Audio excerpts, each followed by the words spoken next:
আল্লাহ নামাজের জন্য ডাকে না। এই উম্মতকে এতটুকু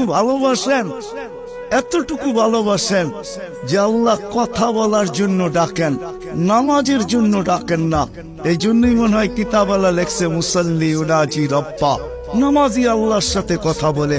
রাত্রটা যখন পার হয়ে যায়, সুবে সাদেক যখন হয়ে যায়, তো আল্লাহ চিৎকার দিয়ে মনে হয় বলতে থাকেন, রাতটা পার হয়ে গেল, তোর সাথে কথা হইল না, জলদি একটু উঠ না, একটু আয় না, তোর সাথে একটু কথা বলি না। আবার যখন সকালেরটা ফজরেরটা শেষ হয়ে যায়, আবার দুপুর আসে, তখন যেন আল্লাহ বলতে থাকে, সেই সকালে কথা হইল, এখন তো দুপুর হয়ে গেল, তোর সাথে কথা হয় না, একটু আয় না, দুপুরে একটু কথা বলি না।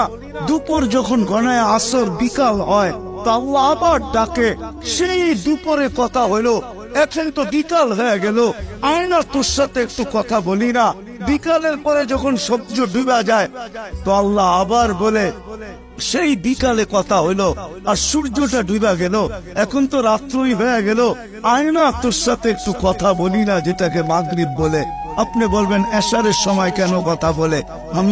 আমার মন বলে এশারের সময় মনে হয় এই জন্য কথা বলেন যে একটু পরেই তো ঘুমায়া যাবি, কাল সকালে উঠাইলে তো উঠবি, যদি না উঠাই তো আর কোনোদিন উঠা হবে না, চিরদিনের জন্য নিদ্রা হয়ে যাবে, তোর সাথে আমার কথাও হবে না, একটু পরে তুই ঘুমায়া যাবি, আয়না শেষমেশ তোর আর আমার একটু কথা হইয়া ঘুমা।